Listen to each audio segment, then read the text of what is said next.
भारत की वीर भूमि, जब भी इसका जिक्र आता है तो शौर्य और त्याग की न जाने कितनी कहानियां याद आ जाती हैं। हर जमाने में यहाँ ऐसे योद्धा हुए जिन्होंने अपने दम पर इतिहास बदल दिया। बिल्कुल। और इन्हीं योद्धाओं में एक नाम है जो हमेशा मतलब एक सम्मान भी जगाता है और एक जिज्ञासा भी। राजपूत। एक ऐसा नाम जो सदियों तक इस धरती, यहाँ की संस्कृति, यहाँ के धर्म, इन सब की रक्षा से जुड़ा रहा। जिनकी कहानियों में वो जज्बा दिखता है, स्वाभिमान के लिए जान तक दे देने का, वीरता और एक दृढ़ निश्चय का प्रतीक बन गए वो। पर देखिए, जहाँ उनकी वीरता की कहानियां बिल्कुल साफ है, वहीं एक सवाल थोड़ा सा धुंधला है। और ये सवाल इतिहासकारों से लेकर हम जैसे आम लोगों तक सबको सोचने पर मजबूर करता है। कौन सा सवाल? यही कि आखिर ये राजपूत थे कौन, कहाँ से आए थे ये, कैसे ये मध्यकालीन भारत की इतनी बड़ी शक्ति बन गई, इतनी अहम पहचान बन गई। ये वाकई इतिहास का एक कह सकते हैं पेचीदा और बहुत दिलचस्प अध्याय है।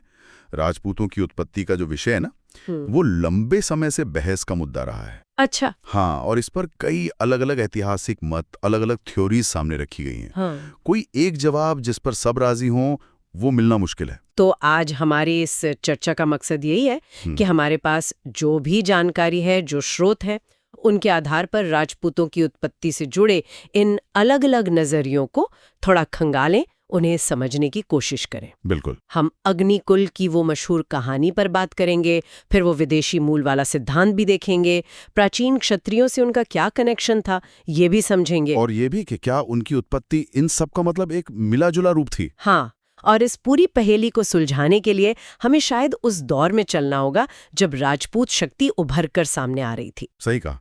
ये वो समय था, आप मान लीजिए 6ठी शताब्दी और उसके बाद का, जब भारत का एक बहुत बड़ा राजनीतिक स्तंभ गुप्त साम्राज्य वो कमजोर पड़ रहा था, एक नई व्यवस्था जगह बना रही थी। हाँ, वो दौर बहुत अहम है। गुप्त साम्राज्य जब बिखरा तो एक तरह से पॉलिटिकल वैक्यूम सा बन गया था। बिल्कुल। कोई एक सेंट्रल पावर नहीं बची थी जो पूरे देश को एक साथ रख सके। भारत छोटे छोटे राज्यों में, सत्ताओं में बट रहा था। सही। और इस बिखराव और अस्थिरता के माहौल में बाहर से हमलों का खतरा भी बढ़ रहा था, खासकर उत्तर पश्चिम से। हूणों का जिक्र आता है बार बार। और देश के अंदर भी। हाँ, अंदर भी कई स्थानीय कबीले थे, सरदार थे, वो अपनी ताकत बढ़ा रहे थे। मतलब एक तरह से सत्ता का, व्यवस्था का पूरा ढांचा हिल रहा था। और कहते हैं ना, जहां खालीपन होता है वहां कुछ ना कुछ भरने आ ही जाता है। तो इसी उथल पुथल वाले माहौल में व्यवस्था बनाने के लिए, अपने अपने इलाकों की रक्षा करने के लिए कुछ योद्धा समूह, कुछ वंश उभर कर सामने आए। बिल्कुल।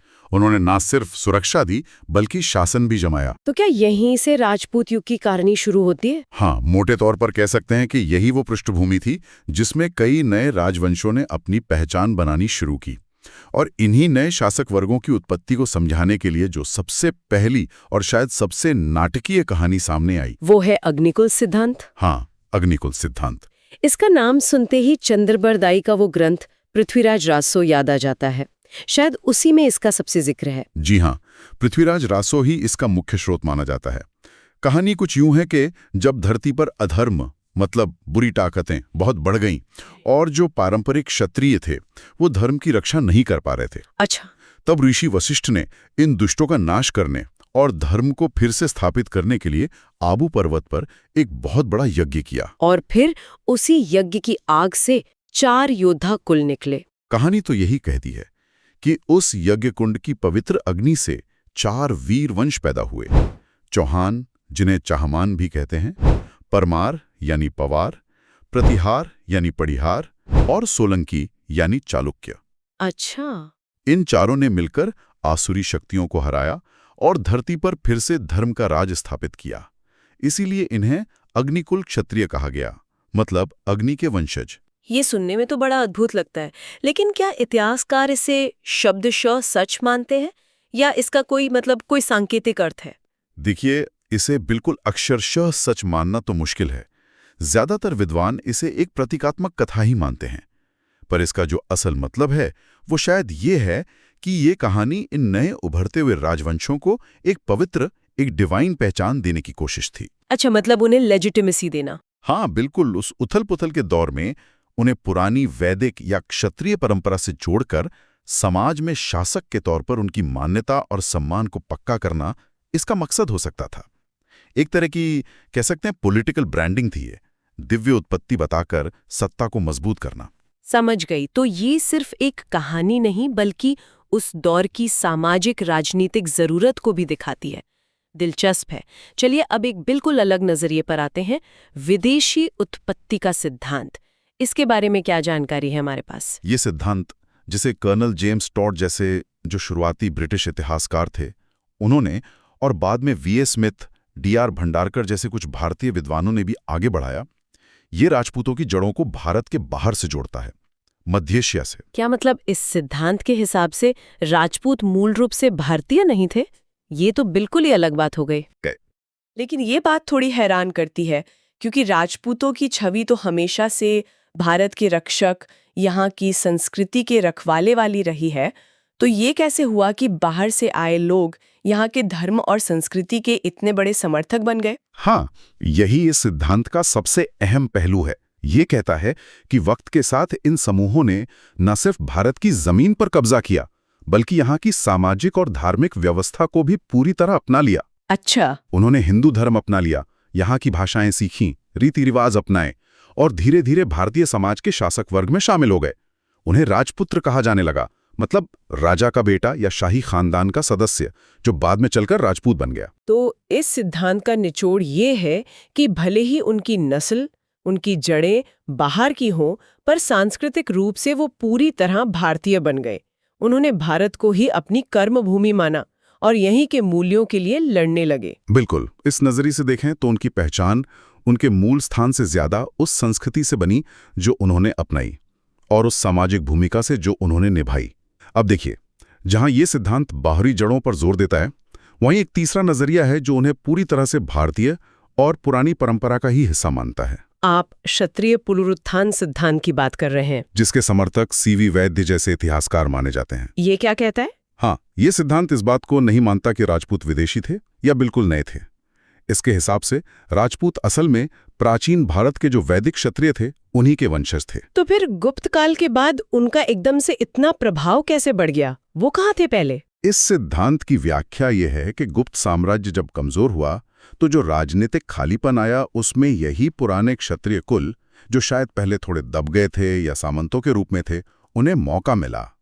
उन्होंने अपनी शक्ति फिर से जमा की, अच्छा, नए सिरे से राज्य बनाए, स्थानीय सरदार लोगों को अपने साथ मिलाया और एक शासक वर्ग के रूप में उभर आए। और राजपुत्र शब्द का इस्तेमाल उनके शाही या ऊंचे क्षत्रिय कुल को ही दिखाता है। तो इस नजरिए से राजपूत कोई बाहर से आए या नए लोग नहीं, बल्कि भारतीय इतिहास और राजनीति की जो धारा चली आ रही थी उसी का हिस्सा थे। बस सही वक्त आने पर फिर से ताकतवर हो गए। एक तरह से वो व्यवस्था के स्वाभाविक वारिस थे। हाँ, ये सिद्धांत उन्हें भारतीय परंपरा की मुख्य धारा से सीधे जोड़ता है। लेकिन इतिहास अक्सर इतना सीधा सपाट नहीं होता ना। एक चौथा नजरिया भी है जो शायद इन अलग अलग धागों को एक साथ जोड़ने की कोशिश करता है। वो है मिश्रित उत्पत्ति का सिद्धांत। हाँ, आरसी मजूमदार जैसे बड़े इतिहासकारों ने इस विचार को रखा है। ये कैसे जोड़ता है इन सबको? देखिए, ये सिद्धांत इस बात पर जोर देता है कि राजपूत कोई एक ही तरह का समूह नहीं था जिसकी शुरुआत किसी एक जगह से हुई हो, चाहे वो अग्निकुंड हो या विदेशी हमलावर हों या सिर्फ पुराने क्षत्रिय हों। तो फिर? बल्कि राजपूत पहचान एक लंबी और कह सकते हैं जटिल सामाजिक राजनीतिक प्रक्रिया का नतीजा थी। ये प्रक्रिया कई सदियों तक चली और इसमें अलग अलग पृष्ठभूमि के लोग शामिल हुए। मतलब ये एक तरह का मिक्स एंड मैच था कि अलग अलग तरह के लोग वक्त के साथ राजपूत बनते गए। कुछ हद तक हाँ, ऐसा कह सकते हैं। इस सिद्धांत के मुताबिक गुप्त काल के बाद सत्ता के लिए जो होड़ मची, उसमें कई तरह के समूह आगे आए। कौन कौन? इनमें पुराने क्षत्रिय वंशों के दावेदार भी थे, गूजर जैसे ताकतवर पशुपालक और योद्धा समुदाय भी थे। भारत में पहले से बसे हुए शक और हूणों के वंशज थे जो अब तक भारतीय बन चुके थे, और कई स्थानीय आदिवासी या कबीलाई सरदार भी थे जिन्होंने फौजी ताकत हासिल कर ली थी। तो ये सब अलग अलग समूह फिर एक राजपूत पहचान के तहत एकजुट कैसे हुए? ये थोड़ा कंफ्यूजिंग लगता है। हुआ ये कि समय के साथ सत्ता पाने वाले इन अलग अलग योद्धा और शासक समूहों ने आपस में शादियां की, एक जैसी सैनिक तकनीकें और परंपराएं अपनाईं, और सबसे जरूरी क्षत्रिय समझे जाने वाले जो तौर तरीके और आदर्श थे जैसे वीरता, जमीन की रक्षा, धर्म का पालन। हाँ बिल्कुल, इन सबको अपना लिया। धीरे धीरे उन्होंने खुद को एक खास योद्धा और शासक वर्ग के रूप में देखना शुरू कर दिया और राजपूत की छतरी के नीचे इकट्ठा हो गए। तो इस सिद्धांत का सबसे अहम पॉइंट ये हुआ कि राजपूत बनना सिर्फ जन्म या नस्ल की बात नहीं रह गई थी, बल्कि ये एक तरह की हासिल की हुई सामाजिक और राजनीतिक हैसियत भी थी। एक ऐसा क्लास जिसमें शामिल होने के लिए जरूरी था कि आप योद्धा हों, शासक हों और वो खास कोड ऑफ कंडक्ट मानते हों। बिल्कुल सही। यहाँ नस्ल की शुद्धता से ज्यादा सामाजिक भूमिका, फौजी ताकत और क्षत्रियों जैसा आचरण ज्यादा मायने रखने लगा। और यहीं पर राजपूत शब्द का जो मतलब बदला, उसे समझना भी जरूरी हो जाता है। हाँ, हमने बात की थी कि राजपूत शब्द संस्कृत के राजपुत्र से निकला है, जिसका मतलब है राजा का बेटा। हाँ, शुरुआत में इसका यही सीधा मतलब रहा होगा, शाही परिवार का सदस्य या राजकुमार। लेकिन जैसे जैसे ये नए शासक वर्ग उभरे, इस शब्द का मतलब फैल गया। ये सिर्फ राजकुमारों तक ही सीमित नहीं रहा। तो फिर ये पूरे के पूरे योद्धा और शासक समुदाय के लिए इस्तेमाल होने लगा, जो एक खास तरह की जीवन शैली, वीरता के आदर्शों, वचन निभाने और धर्म के पालन में यकीन रखते थे। तो मतलब राजपूत होना सिर्फ एक वंश या जाति बताना नहीं रह गया, बल्कि एक पहचान बन गई, एक परंपरा, एक तरह का वॉरियर कोड जो खास मूल्यों पर आधारित था। निश्चित रूप से ये एक योद्धा इथोस, एक जीवन दर्शन का प्रतीक बन गया। अब अगर हम इन चारों सिद्धांतों को, अग्निकुल, विदेशी उत्पत्ति, क्षत्रिय पुनरुत्थान और मिश्रित उत्पत्ति, इन सबको एक साथ रखकर देखें तो हम कहाँ पहुंचते हैं? वही सवाल, आखिर सच क्या है? क्या कोई एक जवाब है भी? शायद इतिहास में खासकर इतने उलझे हुए मुद्दे पर कोई एक सरल सच होता ही नहीं है। आज ज्यादातर इतिहासकार ये मानते हैं कि राजपूतों की उत्पत्ति की कहानी में इन सभी सिद्धांतों के कुछ न कुछ अंश शामिल हो सकते हैं। अच्छा, ये एक धीरे धीरे हुआ विकास था, एक लंबे ऐतिहासिक और सामाजिक प्रक्रिया, जिसमें अलग अलग समय पर अलग अलग इलाकों में अलग अलग समूह शामिल हुए और उन्होंने मिलकर राजपूत पहचान का ताना बाना बुना। यानी कोई एक अकेली चाबी इस ताले को नहीं खोल सकते। शायद नहीं। हो सकता है कुछ बड़े वंशों की जड़ें वाकई पुराने क्षत्रियों में हो, कुछ में विदेशी खून का मेल हो, कुछ स्थानीय योद्धा जातियों से निकले हों, और अग्निकुल जैसी कहानियां इन सबको एक साझा पहचान और मान्यता देने का काम करती रही हों। लेकिन उनकी शुरुआत चाहे जितनी अलग अलग रही हो, जो चीज उन्हें एक साथ जोड़ती थी वो थी उनकी साझा संस्कृति, उनका धर्म के प्रति लगाव और सबसे बढ़कर उनका वो बेमिसाल शौर्य और लड़ने का जज्बा। जैसा हमारे एक स्रोत में भी कहा गया है, ये सिर्फ सत्ता या जमीन की लड़ाई नहीं थी, ये भारत के आत्मसम्मान को बनाए रखने की कहानी भी बन गई थी। बिल्कुल। उनकी जड़ें चाहे जितनी अलग हों, उनमें शौर्य, मर्यादा, वचन निभाने का पक्का इरादा और धर्म की रक्षा का भाव, ये सब में एक जैसा मजबूत था।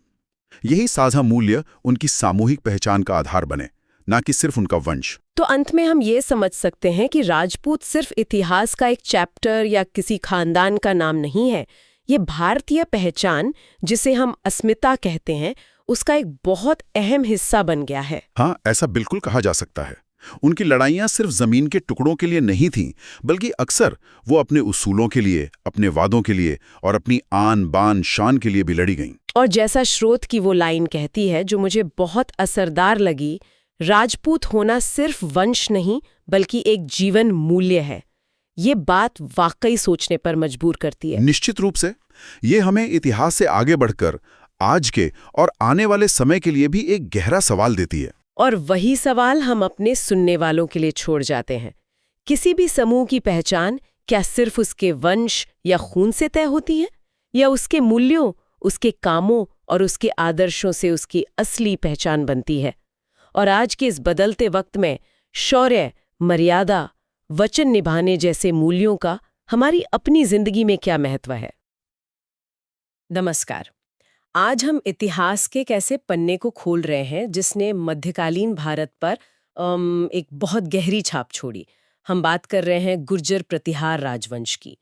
ये वो दौर था, अब समझिए करीब 8वीं से 11वीं शताब्दी के बीच का, जब उत्तर भारत में ना सत्ता के लिए जबरदस्त खींचतान चल रही थी। कन्नौज जैसे शहर अहमियत पकड़ रहे थे।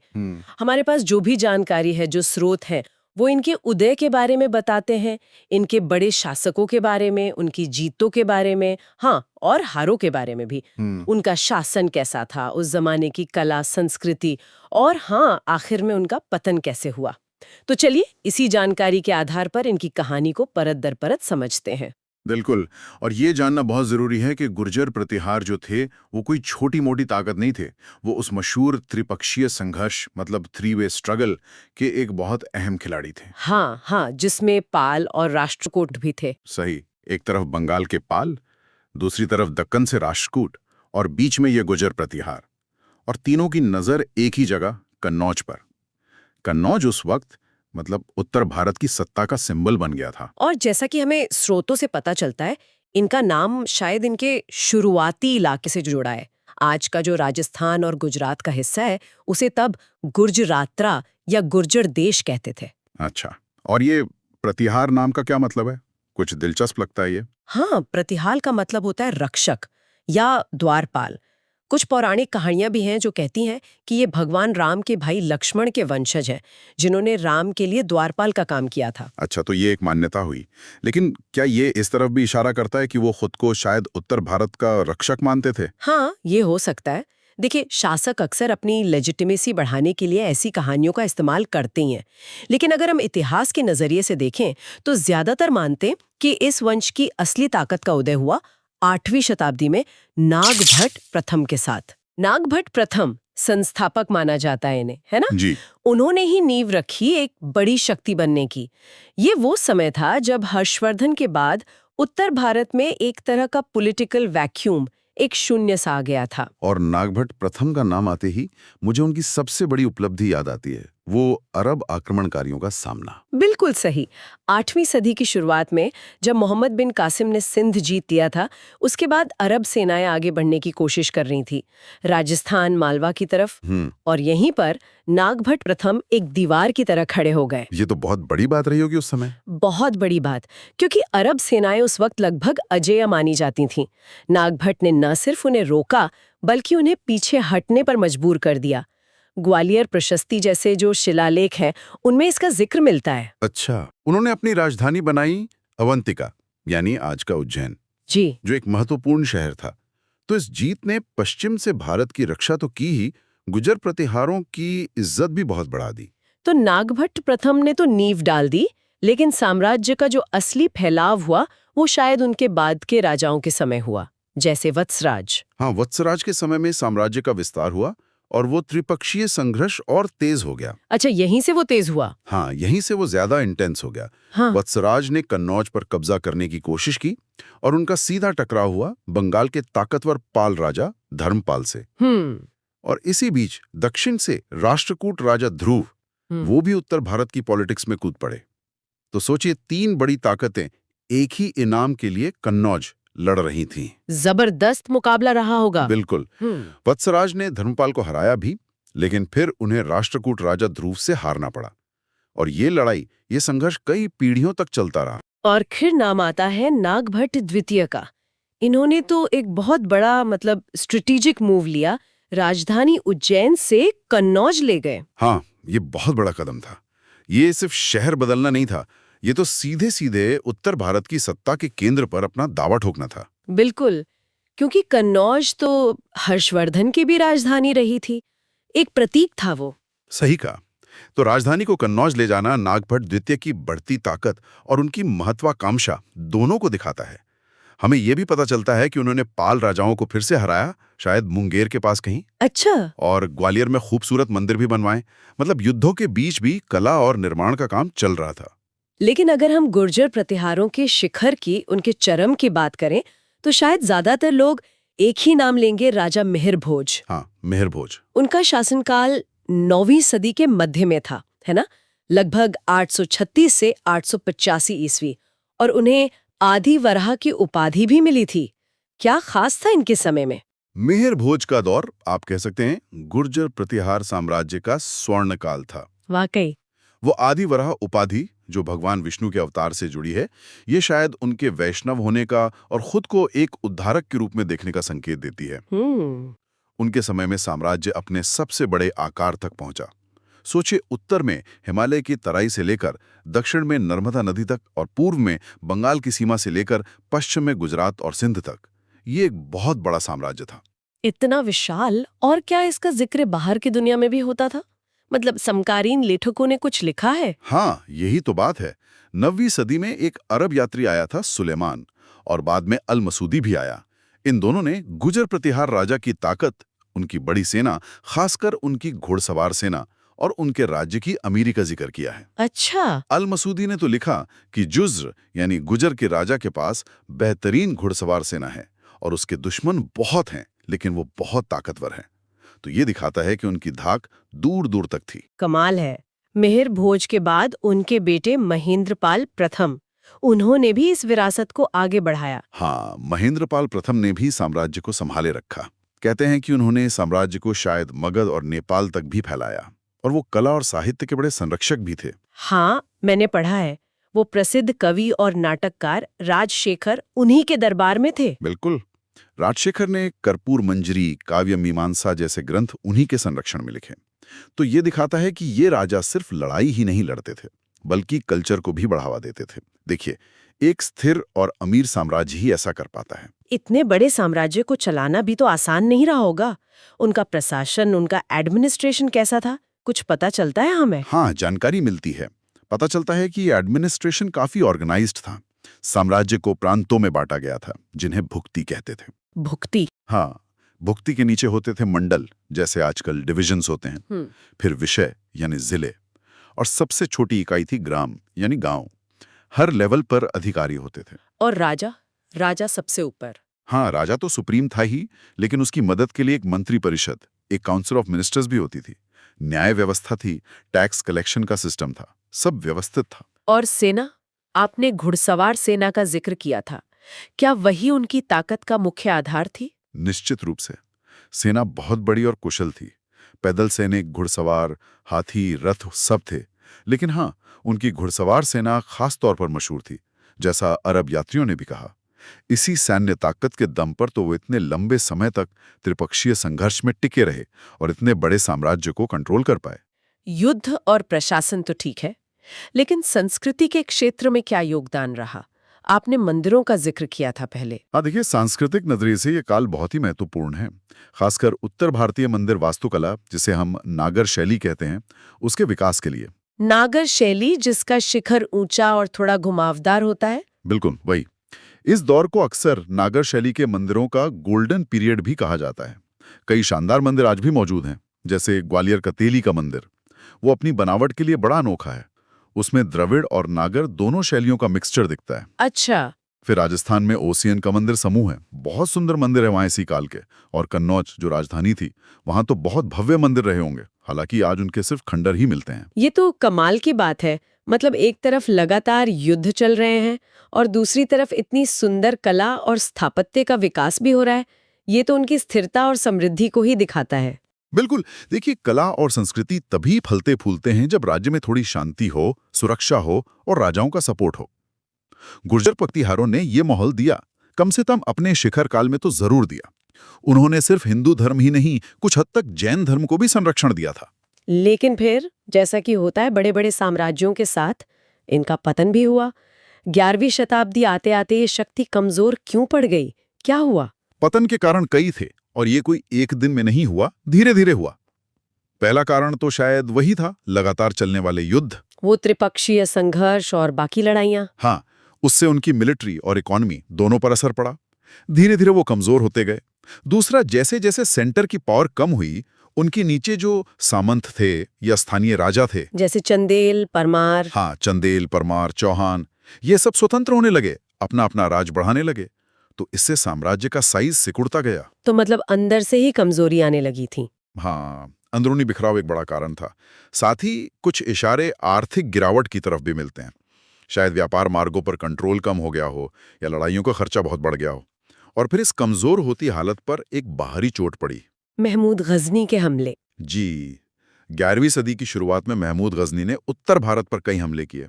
उसने कन्नौज पर भी हमला किया, जो उस समय भी प्रतिहारों की राजधानी थी। कहते हैं कि उस समय के प्रतिहार राजा राज्यपाल, उन्होंने बिना लड़ाई हार मान ली। ओहो। इससे उनकी बची खुची इज्जत को बहुत धक्का लगा। बाद में चंदेल राजाओं ने राज्यपाल को इसकी सजा भी दी थी। तो गजनी के हमलों ने प्रतिहारों की शक्ति और प्रतिष्ठा को लगभग खत्म ही कर दिया और करीब 1036 ईस्वी के आसपास ये राजवंश इतिहास के पन्नों में सिमट गया।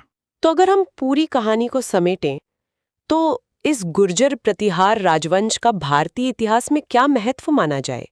क्या देन है इनकी? इनका महत्व कई लेवल पर है। पहला, उन्होंने लगभग 300 साल तक उत्तर भारत के एक बड़े हिस्से को एक राजनीतिक एकता दी। खासकर हर्षवर्धन के बाद जो बिखराव का दौर था उसमें स्थिरता लाई। हाँ। दूसरा, और यह बहुत महत्वपूर्ण है, उन्होंने शुरुआती अरब हमलों के खिलाफ एक मजबूत दीवार का काम किया। इससे भारतीय संस्कृति और धर्म को उस शुरुआती दौर में एक तरह का संरक्षण मिला। हाँ, ये तो बहुत अहम बात है। तीसरा, उनके समय में उत्तर भारतीय मंदिर वास्तुकला यानी नागर शैली का जबरदस्त विकास हुआ, जिसके नमूने आज भी हम देखते हैं। और चौथा, उन्होंने कन्नौज को फिर से सत्ता का केंद्र बनाया और उत्तर भारत की राजनीति को एक दिशा दी। तो ये थी गुर्जर प्रतिहारों की कहानी, एक गुमनाम सी शुरुआत से उठकर उत्तर भारत की सबसे बड़ी ताकत बनना, नागभट्ट प्रथम का अरबों को रोकना, मिहिर भोज के समय का वो शिखर, कन्नौज के लिए वो त्रिपक्षीय संघर्ष, एक व्यवस्थित शासन, शानदार मंदिर और फिर आखिर में अंदरूनी कमजोरी और बाहरी हमलों से पतन। वाकई इतिहास का एक बहुत दिलचस्प और महत्वपूर्ण अध्याय। बिल्कुल। और जब हम उनके व्यय और पतन को देखते हैं ना, तो ये सोचने पर मजबूर होते हैं कि इतने बड़े और विविध साम्राज्यों को एक साथ जोड़े रखने में कौन सी चुनौतियां सबसे स्थायी होती हैं। क्या वो सिर्फ मिलिट्री पावर है, या पैसा है, या अच्छा शासन, या फिर कोई सांस्कृतिक एकता? शायद इन सब का एक बैलेंस जरूरी होता है। गुर्जर प्रतिहारों के अनुभव से आज के संदर्भ में भी शायद कुछ सीखा जा सकता है कि कैसे शक्तियां बनती हैं और कैसे बिखर जाती हैं। ये एक ऐसा विचार है जिस पर हमारे श्रोताओं शायद और सोचना चाहें। नमस्कार। मध्यकालीन भारत का इतिहास वीरता, संघर्ष और बड़े बदलावों की कहानियों से भरा है ना? जी हाँ, बिल्कुल। आज हम ऐसे ही एक राजवंश पर बात करने वाले हैं जिनकी धाक कभी पूरे उत्तर भारत में थी, जिन्होंने अपनी पहचान बनाई शौर्य और स्वाभिमान से, चौहान वंश। जी, चौहानों का नाम आते ही मतलब वीरता, गर्व और अपनी धरती के लिए जो बलिदान है, उसकी तस्वीरें आंखों के सामने आ जाती हैं। वो सिर्फ शासक नहीं थे, बल्कि उस दौर के क्या कहते हैं राजनीतिक और सांस्कृतिक माहौल को बनाने वाली एक बड़ी शक्ति थे। तो आज हमारे पास जो भी स्रोत सामग्री है उसके आधार पर हम चौहान वंश के इतिहास की परतें खोलेंगे, एक तरह से गहराई से समझने की कोशिश करेंगे। हमारा मकसद सिर्फ ये जानना नहीं कि क्या हुआ, बल्कि उनकी उत्पत्ति कैसे हुई, उनका वो शानदार उदय, प्रमुख शासकों की क्या सोच थी, क्या रणनीतियां थीं। हाँ, और उनका सांस्कृतिक योगदान क्या था, और फिर आखिरकार उनका पतन क्यों हुआ, ये सब समझना जरूरी है। बिल्कुल। तो चलिए ये पड़ताल शुरू करते हैं। उत्पत्ति की बात करें तो चौहानों के शुरुआती दौर से जुड़ी एक बहुत मशहूर कहानी है, अग्निकुल की कथा। हाँ, अग्निकुल, मैंने भी सुना इसके बारे में। जी, इसके मुताबिक कहते हैं कि ऋषि वशिष्ठ ने माउंट आबू पर्वत पर एक यज्ञ किया और उस पवित्र आग से 4 राजपूत वंश निकले, परमार, सोलंकी, प्रतिहार और चौहान। ये कहानी मतलब राजपूतों की एक तरह से दैवीय उत्पत्ति और उनके योद्धा धर्म को दिखाती है। ये एक दिलचस्प पौराणिक नजरिया तो है, लेकिन ऐतिहासिक सबूत क्या कहते हैं? क्योंकि कहानियों और इतिहास में थोड़ा फर्क तो होता ही है। बिल्कुल। ऐतिहासिक नजरिए से देखें तो पहले ज्ञात शासक वसुदेव माने जाते हैं। अच्छा, वसुदेव। जी, लगभग 6वीं या 7वीं सदी की बात है ये, और उन्होंने मतलब शाकंभरी को अपना केंद्र बनाया। शाकंभरी मतलब आज का सांभर और अजमेर वाला इलाका? हाँ, बिल्कुल वही, सांभर झील के पास। तो शुरुआत वहां से हुई, एक छोटे से बीज की तरह जो आगे चलकर एक बड़ा पेड़ बनने वाला था। मतलब वो कौन सा दौर था जब चौहान सिर्फ एक छोटी क्षेत्रीय शक्ति नहीं रहे, बल्कि एक बड़ी ताकत बन गए? इसका जो अहम मोड़ है वो आता है करीब 10वीं सदी के आसपास। उस वक्त उत्तर भारत में गुर्जर प्रतिहार साम्राज्य का दबदबा था। वो उस समय की एक महाशक्ति थे, समझिए। हाँ, उनका तो बड़ा नाम था। बिल्कुल। लेकिन धीरे धीरे वो साम्राज्य कमजोर होने लगा। अब जब बड़ी शक्ति कमजोर होती है तो एक खालीपन सा आ जाता है राजनीति में। हाँ, एक वैक्यूम बन जाता है। सही कहा, एक वैक्यूम। तो इसी बदलते माहौल का, इसी खालीपन का फायदा उठाते हुए चौहानों ने अपना असर बढ़ाना शुरू किया। ये सिर्फ किस्मत की बात नहीं थी, बल्कि वक्त को पहचानने और मौके का फायदा उठाने की उनकी काबिलियत थी। यानी उन्होंने सही समय पर अपनी महत्वाकांक्षाओं को पंख दिए। उनका विस्तार फिर किन इलाकों में हुआ? देखिए, उनका मुख्य केंद्र तो अजमेर ही रहा, जिसे अजय मीरू के नाम से बसाया गया था। वो उनकी राजधानी बनी, लेकिन उनकी ताकत सांभर झील, जहां नमक का उत्पादन होता था, जो बहुत जरूरी था। हाँ, आर्थिक रूप से महत्वपूर्ण। जी बिल्कुल। फिर नागौर का व्यापारिक रास्ता, रणथंबोर का मजबूत किला, इन सब तक फैल गई और धीरे धीरे उनकी नजरें गईं उत्तर की तरफ, और उनका असर दिल्ली तक पहुंच गया, जो आगे चलकर उनके इतिहास में बहुत अहम होने वाला था। चलिए अब उन शासकों की बात करते हैं जिन्होंने इस वंश को इतनी ताकत और इज्जत दिलाई। कुछ नाम तो इतिहास में हमेशा के लिए दर्ज हो गए हैं। हाँ, यकीनन कई बड़े पराक्रमी शासक हुए, लेकिन कुछ का योगदान तो दिशा बदलने वाला था। इनमें से एक थे सिंहराज। सिंहराज? जी, सिंहराज। उनका शासनकाल मोटे तौर पर 944 से 971 ईस्वी के बीच माना जाता है। उन्हें अक्सर चौहानों का पहला पूरी तरह से स्वतंत्र शासक कहा जाता है। स्वतंत्र शासक, इसका मतलब? उन्होंने गुर्जर प्रतिहारों की अधीनता मानने से इनकार कर दिया। यह तो बड़ा कदम रहा होगा उस जमाने में। हाँ, ये बहुत ही अहम कदम था। सिंहराज ने सिर्फ राजनीतिक आजादी ही हासिल नहीं की, बल्कि महाराजा धीराज जैसी उपाधि ली। ये उस समय बहुत बड़ी बात थी। हाँ, ये तो अपने आप में एक ऐलान था। बिल्कुल, ये सिर्फ एक टाइटल नहीं था, ये चौहानों की बढ़ती ताकत और उनके आत्मविश्वास का सबूत था। उन्होंने एक तरह से चौहान साम्राज्य की आजाद पहचान की नींव रखी, जिस पर फिर आगे की इमारत बनी। अच्छा, सिंहराज के बाद और कौन से शासक अहम रहे? उनके बाद भी कई शासक आए, लेकिन एक और नाम जो ध्यान खींचता है वो है अरुणोराज। अरुणोराज? हाँ, जिनका शासन लगभग 1133 से 1150 ईस्वी के आसपास था। वो भी काफी शक्तिशाली शासक थे। उन्होंने अजमेर को और सुंदर बनाया। जो मशहूर अनासागर झील है अजमेर में। हाँ, अनासागर, वो तो आज भी है। जी हाँ, वो उन्होंने ही बनवाई थी। उनका दौर गुजरात के चालुक्यों के साथ लगातार लड़ाई झगड़ों के लिए भी जाना जाता है। चालुक्य भी उस समय पश्चिम भारत की एक बड़ी शक्ति थे। अच्छा, चालुक्यों से भी संघर्ष था। जी हाँ। हालांकि उनका अंत थोड़ा दुखद रहा। पारिवारिक साजिशों के चलते उनकी हत्या हो गई थी। यह तो राजवंशों के इतिहास में अक्सर सुनने को मिलता है। बाहरी दुश्मनों के साथ साथ अंदरूनी झगड़े भी। तो अरुणोराज के बाद सत्ता किसके पास आई? उनकी मौत के बाद थोड़ी अस्थिरता रही, लेकिन फिर उनके बेटे विग्रहराज चतुर्थ गद्दी पर बैठे, जिन्हें बीसल देव के नाम से भी जाना जाता है। बीसल? नहीं। हाँ। और यहीं से चौहान वंश अपने शिखर पर पहुंचता है। उनका शासनकाल, जो करीब 1150 से 1164 ईस्वी तक रहा, उसे चौहानों का स्वर्ण युग कह सकते हैं। विग्रहराज चतुर्थ, हाँ, इन्हें तो चौहान वंश का सबसे शक्तिशाली राजा माना जाता है। ऐसी क्या उपलब्धियां थी उनकी जो उन्हें इतना महान बनाती हैं? उनकी उपलब्धियां कई थीं। अगर फौज के नजरिए से देखें तो उन्होंने न सिर्फ अपने राज्य को महफूज रखा, बल्कि उसका बहुत विस्तार किया। सबसे बड़ी उपलब्धि थी दिल्ली पर तोमरों को हराकर कब्जा करना। दिल्ली पर कब्जा? ये तो बहुत ही बड़ी बात थी। तक और पूरब में गंगा यमुना के दोआब तक फैल गया था। ये उस जमाने के हिसाब से एक बहुत बड़ा साम्राज्य था। दिल्ली पर कब्जा करना यकीनन एक बहुत बड़ी सामरिक और राजनीतिक जीत रही होगी। लेकिन क्या वे सिर्फ एक योद्धा ही थे या कुछ और भी था? नहीं, यही बात और दिलचस्प हो जाती है। विग्रहराज चतुर्थ सिर्फ एक विजेता नहीं थे, वो कला और विद्या के भी बड़े संरक्षक थे। उन्होंने अजमेर में एक बहुत बड़ा संस्कृत महाविद्यालय बनवाया था। ओह, संस्कृत महाविद्यालय, ये तो बड़ा दिलचस्प है। मतलब सिर्फ योद्धा ही नहीं थे? बिल्कुल नहीं, उसे सरस्वती कंठाभरण के नाम से जाना जाता था। कहते हैं कि वो उस दौर के सबसे बड़े शिक्षा केंद्रों में से एक था। अच्छा, वही संस्कृत महाविद्यालय जिसे बाद में कुतुबुद्दीन ऐबक ने तुड़वाकर 2.5 दिन का झोपड़ा मस्जिद बनवा दी थी? जी हाँ, वही। ये इतिहास की एक विडंबना ही है कि एक महान शिक्षा का केंद्र आज एक मस्जिद के तौर पर है। हाँ, लेकिन उसकी दीवारों पर आज भी आप संस्कृत के श्लोक और नाटकों के हिस्से खुदे हुए देख सकते हैं। वाकई, ये तो अद्भुत है। हाँ, ये विग्रहराज की सिर्फ फौजी ताकत नहीं, बल्कि उनकी सांस्कृतिक सोच और ज्ञान के लिए उनके सम्मान को भी दिखाता है। वो खुद भी एक विद्वान और कवि थे। उन्होंने हरिकेली नाटक नाम का एक नाटक भी लिखा था। कमाल है। तो विग्रहराज चतुर्थ ने चौहान साम्राज्य को उसकी बुलंदियों तक पहुंचाया, और उनके बाद फिर इस वंश का शायद सबसे मशहूर सितारा सामने आया, पृथ्वीराज चौहान। बिल्कुल।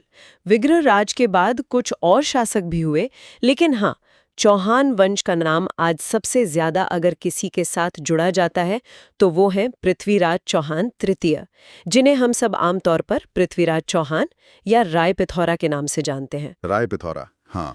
उनका शासनकाल लगभग 1178 से 1192 ईस्वी तक रहा। बहुत कम उम्र में ही वो गद्दी पर बैठ गए थे। पृथ्वीराज चौहान का नाम सुनते ही जहन में एक वीर, कभी न हारने वाले योद्धा की तस्वीर बनती है। उनके साम्राज्य का विस्तार कहाँ तक था? हाँ, तो देखिए, अजमेर और दिल्ली ये दोनों बहुत अहम शहर थे। यहाँ से वो शासन करते थे।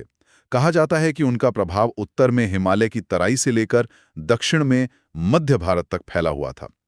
लेकिन जो स्रोत हैं वो ये भी बताते हैं कि उन्हें सिर्फ एक योद्धा समझना शायद पूरी कहानी ना हो। उन्हें एक न्याय करने वाले और अपनी प्रजा का ख्याल रखने वाले राजा के तौर पर भी बताया गया है। और जब पृथ्वीराज चौहान की बात होती है तो संयोगिता का जिक्र जरूर आता है ना? उनकी प्रेम कहानी तो मतलब भारतीय लोक कथाओं का एक जरूरी हिस्सा बन गई है। क्या हमारे स्रोत इस कहानी के बारे में कुछ कहते हैं? हाँ, ये कहानी चंदबरदाई का जो महाकाव्य है, पृथ्वीराज रासो, उसमें बड़े विस्तार से है और लोगों के बीच बहुत ही लोकप्रिय है। कहानी यह है कि कन्नौज के राजा थे जयचंद, उनकी बेटी थी संयोगिता, और पृथ्वीराज चौहान और संयोगिता दोनों ने एक दूसरे के सिर्फ चित्र देखे थे और मोहित हो गए थे। लेकिन जयचंद और पृथ्वीराज में राजनीतिक दुश्मनी थी।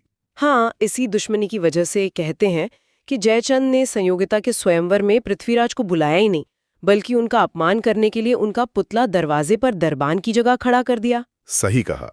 और कहानी आगे ये कहती है कि संयोगिता ने दरबार में आए सभी राजाओं को अनदेखा किया और आगे बढ़कर उसी पुतले के गले में वरमाला डाल दी। और तभी पृथ्वीराज वहां पहुंच गए। हाँ, कहते हैं कि ठीक उसी वक्त पृथ्वीराज चौहान अपने कुछ चुने हुए सैनिकों के साथ वहां आ पहुंचे और भरी सभा से संयोगिता को लेकर दिल्ली चले गए। ये कहानी सुनने में तो बहुत ही नाटकीय और रोमांचक लगती है। इतिहासकार इसे कितना सच मानते हैं? देखिए, पृथ्वीराज रासो एक महाकाव्य है और महाकाव्यों में क्या होता है कि ऐतिहासिक सच के साथ थोड़ी काव्यात्मक कल्पना भी मिल जाती है। हाँ, वो तो होता ही है। तो इतिहासकार ये तो मानते हैं कि जयचंद और पृथ्वीराज में दुश्मनी थी, ये बात पक्की है। लेकिन ये स्वयंवर वाली घटना, संयोगिता को इस तरह ले जाने वाली बात, इसका कोई ठोस ऐतिहासिक सबूत मिलना थोड़ा मुश्किल है। पर हाँ, ये बात अहम है कि इस कहानी ने पृथ्वीराज की एक रोमांटिक और साहसी छवि बनाने में बहुत बड़ी भूमिका निभाई और ये आज भी राजस्थान के लोकगीतों और कहानियों में जिंदा है। प्रेम और वीरता की इन कहानियों के बीच अब हम उस मोड़ पर आते हैं जिसने सिर्फ चौहान वंशी नहीं बल्कि पूरे भारतीय उपमहाद्वीप के इतिहास का रुख बदल दिया। तराइन के युद्ध। हाँ, तराइन के मैदान में जो दो लड़ाइयां हुई वो भारतीय इतिहास के लिए मतलब टर्निंग पॉइंट थी। निर्णायक क्षण थे वो। इनका सामना हुआ शहाबुद्दीन मोहम्मद गोरी से।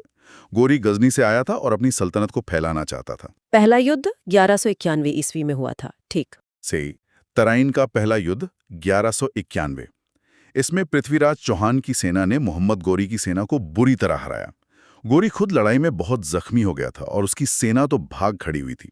कुछ कहानियों में तो ये भी है कि गोरी को पकड़ लिया गया था। और यही पृथ्वीराज चौहान ने वो किया जिसके लिए उनकी प्रशंसा भी होती है और आलोचना भी, कि उन्होंने गोरी को क्षमा क्यों कर दिया। बिल्कुल उसे वापस जाने दिया। यही एक बड़ा सवाल उठता है। जी हाँ, और ये एक अहम सवाल है जिस पर इतिहासकार आज भी सोचते हैं कि क्या ये राजपूतों की युद्ध नीति का हिस्सा था कि घायल और भागे हुए दुश्मन पर वार नहीं करना है, या ये एक रणनीतिक चूक थी।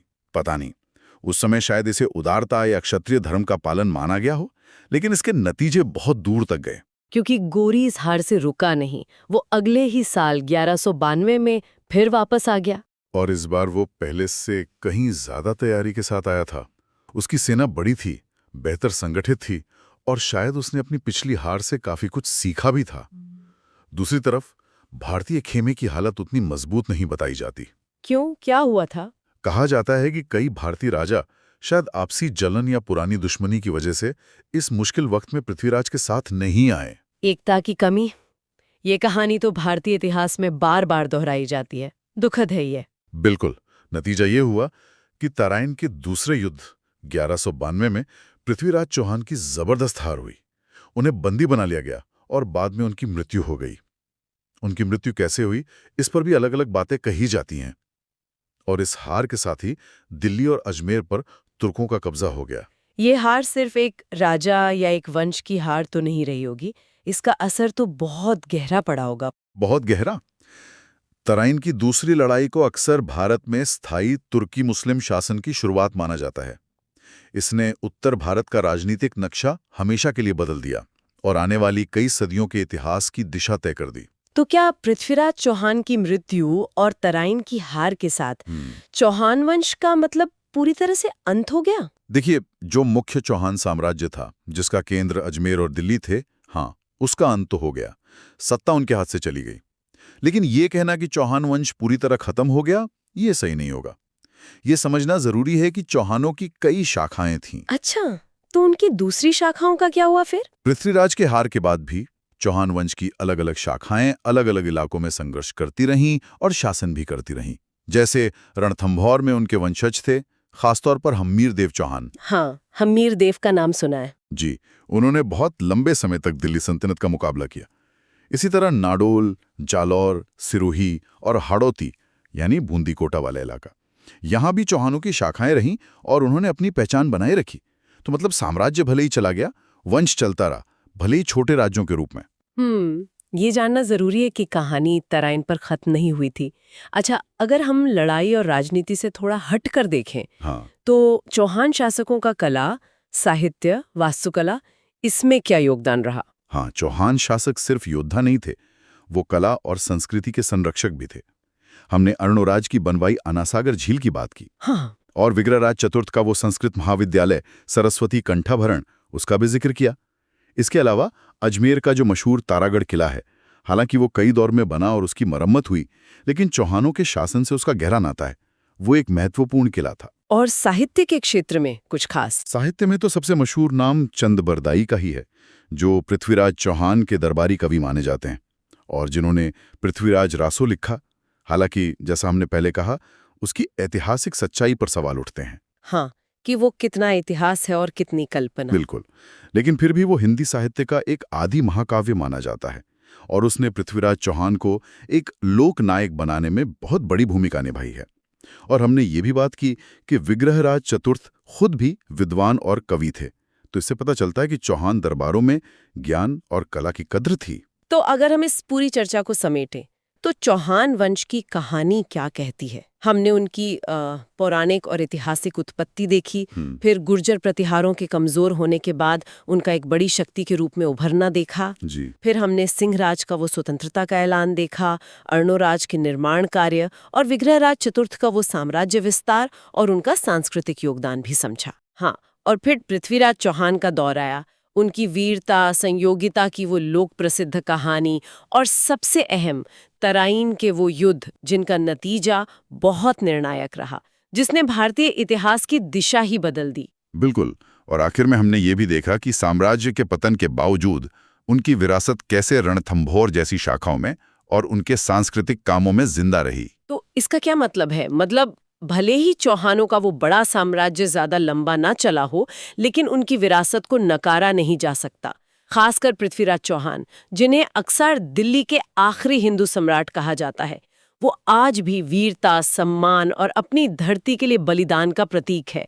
उनकी कहानी हमें प्रेरणा तो देती है, लेकिन साथ ही इतिहास के कुछ जरूरी सबक भी सिखाती है। सही कहा। और यहीं मैं श्रोताओं के लिए एक विचार छोड़ना चाहूंगा, जो हमारी स्रोत सामग्री से ही निकलता है, पर शायद जिस पर और सोचा जा सकता है। हमने तराइन में हार के लिए भारतीय राजाओं की आपसी फूट को एक बड़ा कारण माना, और वो था भी। लेकिन क्या ये पूरी कहानी है? क्या मोहम्मद गौरी की बेहतर सैन्य रणनीति, उसकी घुड़सवार सेना की तेजी, या शायद उसकी सेना का अनुशासन और उनका वो मजहबी जोश, क्या ये चीजें उतनी ही या शायद ज्यादा अहम नहीं थी? ये सोचने वाली बात है। इतिहास में किसी एक घटना के पीछे अक्सर कई वजह होती हैं, कई परतें होती हैं। बिल्कुल। या फिर ये सोचें कि इतिहास में जो कहानियां हैं, किंवदंतियां हैं, जैसे सहयोगिता की कहानी या रासों की बातें, ये असल घटनाओं की हमारी समझ को कितना प्रभावित करती हैं। और वो सवाल जो हमने पहले भी उठाया था, एक राजा की उदारता, जैसे पृथ्वीराज ने गौरी को जीवनदान दिया, वो कब एक नैतिक गुण है और कब एक राजनीतिक या सामरिक भूल बन जाती है, इतिहास हमें सिर्फ तथ्य नहीं देता, बल्कि ऐसे सवाल भी देता है जिन पर हम आज भी विचार कर सकते हैं। नमस्कार और स्वागत है इस खास चर्चा में। नमस्कार। आज हम बात कर रहे हैं परमार वंश की।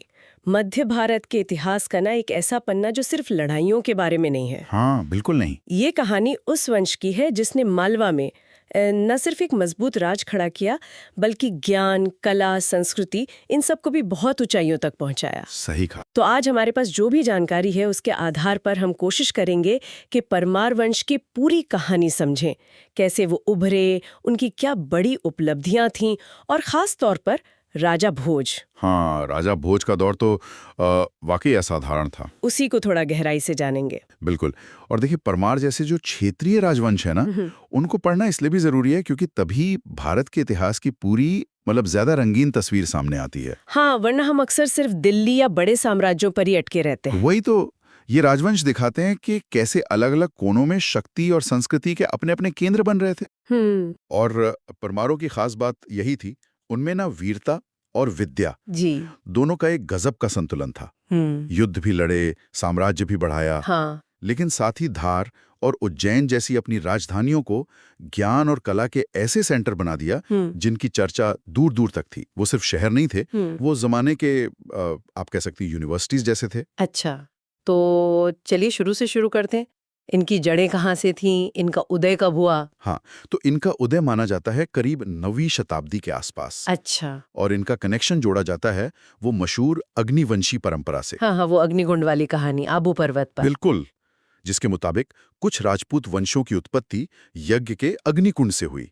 ये एक तरह की वीर गाथा है जो उन्हें खास पहचान देती है। और इसमें परमारों के अलावा चौहान, सोलंकी, प्रतिहार भी आते हैं ना? जी हाँ, ये 4 प्रमुख माने जाते हैं।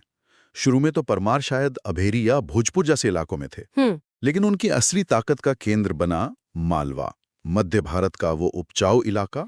और राजधानी पहले कौन सी थी? हाँ, राजधानी की बात करें तो पहली महत्वपूर्ण राजधानी तो उज्जैन थी। उज्जैन तो वैसे भी बहुत पुराना शहर है, महाकाल की नगरी। बिल्कुल, प्राचीन काल से ही एक बड़ा सांस्कृतिक और व्यापारिक केंद्र रहा है।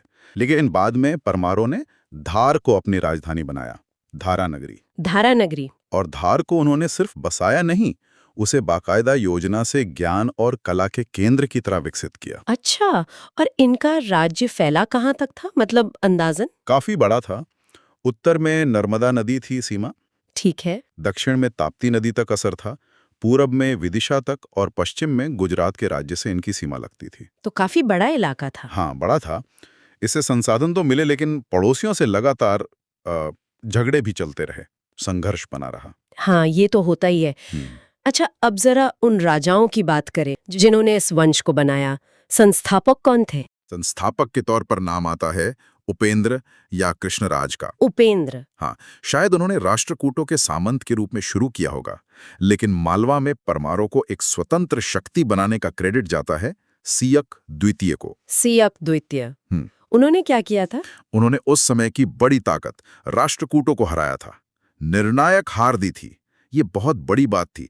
इसी से परमारों का दबदबा कायम हुआ। ये तो महत्वपूर्ण मोड़ रहा होगा। बिल्कुल।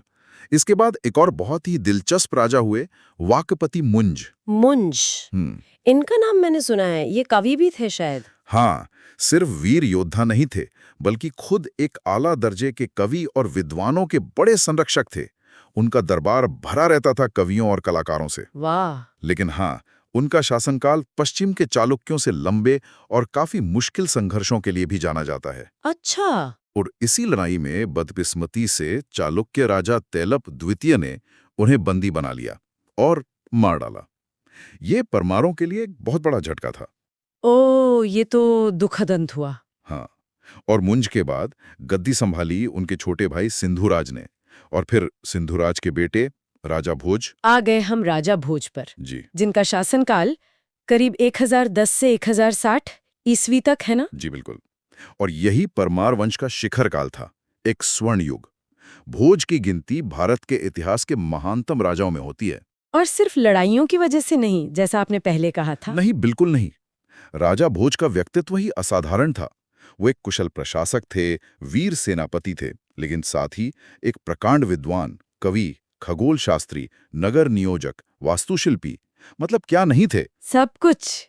ऐसा कॉम्बिनेशन तो बहुत कम मिलता है। बहुत दुर्लभ। उन्हें अक्सर एक आदर्श फिलोसोफर किंग यानी दार्शनिक राजा के तौर पर देखा जाता है, जिसने ज्ञान और शासन दोनों को साधा। और कहते हैं उन्होंने करीब 84 ग्रंथ लिखे थे। क्या ये सच है? देखिए, 84 की संख्या शायद प्रतीकात्मक हो, हाँ, हो सकता है। मतलब ये दिखाने के लिए कि उन्होंने कितना ज्यादा लिखा, कितना जानते थे वो। हम्म। लेकिन ये तय है कि उनके लिखे कई महत्वपूर्ण ग्रंथ आज भी मौजूद हैं, अच्छा, और वो वाकई उनकी विद्वत्ता का प्रमाण है। कौन कौन से खास ग्रंथ हैं? सबसे मशहूर तो है सम्रांगण सूत्रधार। हाँ, इसका नाम बहुत आता है। ये आर्किटेक्चर पर है। सिर्फ आर्किटेक्चर या नगर नियोजन ही नहीं, हम्म। इसमें मूर्तिकला, चित्रकला और सबसे हैरत अंगेज बात, इसमें यंत्रों का जिक्र है। यंत्र मतलब मशीनें? हाँ, मैकेनिकल डिवाइस, हाँ। उड़ने वाली मशीनें, रोबोट जैसे ऑटोमेटन, युद्ध के यंत्र, इन सब का बड़ा विस्तृत वर्णन है। क्या बात है, 1000 साल पहले? हाँ, सोचिए, उस जमाने में इस तरह की तकनीकी और वैज्ञानिक सोच। कमाल है। और कौन से ग्रंथ? फिर है राजमार्तंड। हाँ। ये शासन कला, राजनीति, नैतिकता पर है। अच्छा। संस्कृत व्याकरण पर उनका ग्रंथ है सरस्वती कंठाभरण। हम्म। ये इतना महत्वपूर्ण था कि बाद के कई व्याकरण लिखने वालों ने इसे आधार बनाया। मतलब भाषा में भी उनकी गहरी रुचि थी। हर चीज में। तत्व प्रकाश है, शैव दर्शन पर, युक्ति कल्पतरु है जिसमें राजनीति से लेकर जहाज बनाने तक कई विषय हैं, श्रृंगार प्रकाश है, काव्य शास्त्र पर लिस्ट लंबी है। वाकई अद्भुत। और ये ज्ञान सिर्फ किताबों में नहीं था, जमीन पर भी उतरा। आर्किटेक्चर में उनका योगदान देखिए, भोपाल के पास भोजपुर में वो विशाल शिव मंदिर, भुजेश्वर मंदिर। हाँ हाँ, देखा है मैंने।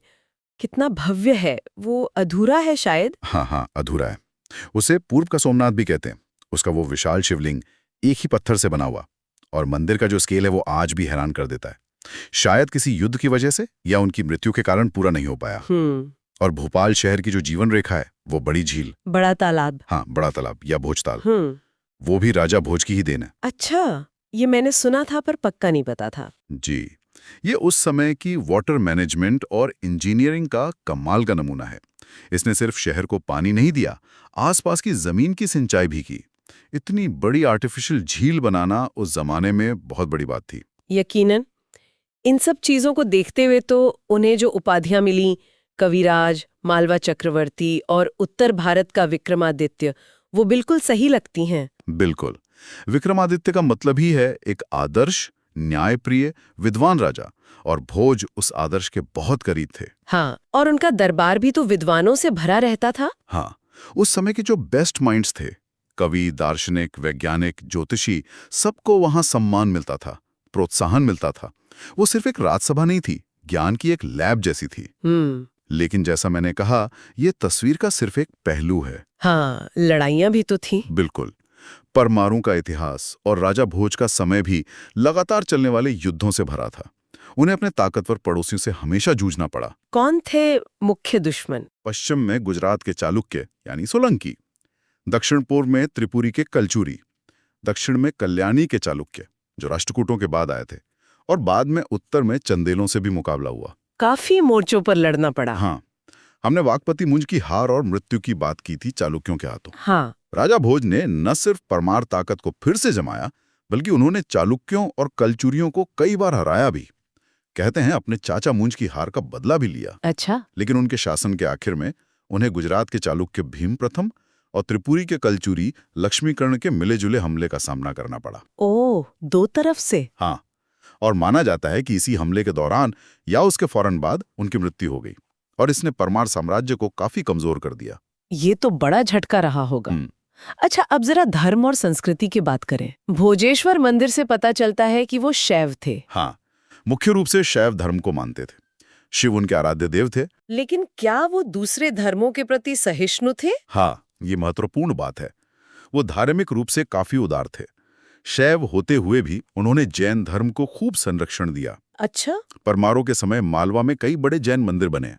जैन विद्वानों को भी राज दरबार में आश्रय मिला। कुछ सबूत बौद्ध धर्म के प्रति भी सहिष्णुता दिखाते हैं। धार और उज्जैन जैसे शहरों में अलग अलग धर्मों के पूजा स्थल और विद्वान एक साथ रहते थे। ये उनकी उदार नीति दिखाता है। और इसी उदारता और ज्ञान के मेल का एक बड़ा अजीब सा दिलचस्प उदाहरण है धार की भोजशाला। हाँ, भोजशाला का नाम तो सुना है। इसका क्या इतिहास है? थोड़ा विवादित भी है शायद। हाँ, इतिहास थोड़ा जटिल है और विवादित भी रहा है, लेकिन मूल रूप से इसे सरस्वती का मंदिर या विद्या का एक बड़ा केंद्र माना जाता है। शायद राजा भोज ने ही इसे बनवाया या इसका जीर्णोद्धार कराया था। अच्छा, इसमें खास क्या है? सबसे अनोखी बात यह है कि यहाँ संस्कृत के शिलालेखों के साथ साथ बाद के मुस्लिम शासकों के समय के अरबी और फारसी लिपि के लेख भी मिले हैं। एक ही जगह पर? हाँ, एक ही जगह पर अलग-अलग भाषाओं और लिपियों का मिलना ये दिखाता है कि उस जमाने में भी अलग-अलग संस्कृतियों के बीच शायद कुछ संवाद, कुछ ज्ञान का लेन-देन होता रहा होगा। ये सिर्फ एक इमारत नहीं, इतिहास की कई परतें हैं इसमें। ये तो वाकई दिलचस्प है, पर अफसोस इतना शक्तिशाली वंश हमेशा तो नहीं टिक सकता था। नहीं, बिल्कुल नहीं। राजा भोज की मृत्यु परमारों के लिए बहुत बड़ा धक्का साबित हुई। उनके बाद वाले उतने ताकतवर नहीं थे। हाँ, उनके उत्तराधिकारी उतने करिश्माई या शक्तिशाली नहीं थे। राज्य अंदरूनी झगड़ों और बाहरी हमलों दोनों के दबाव में आ गया। वही पड़ोसी चालुक्य और कलचुरी। हाँ, खासकर चालुक्य और कलचुरी। वो लगातार मालवा पर हावी होने की कोशिश करते रहे।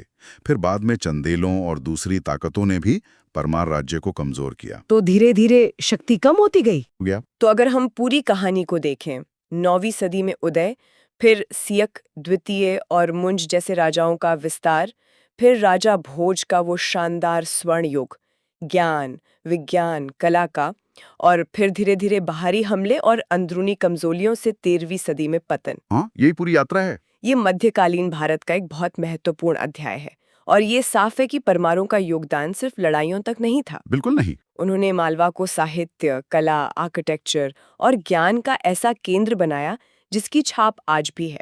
और राजा भोज का नाम, वो तो आज भी विद्वता और अच्छे शासन का प्रतीक है। बिल्कुल सही।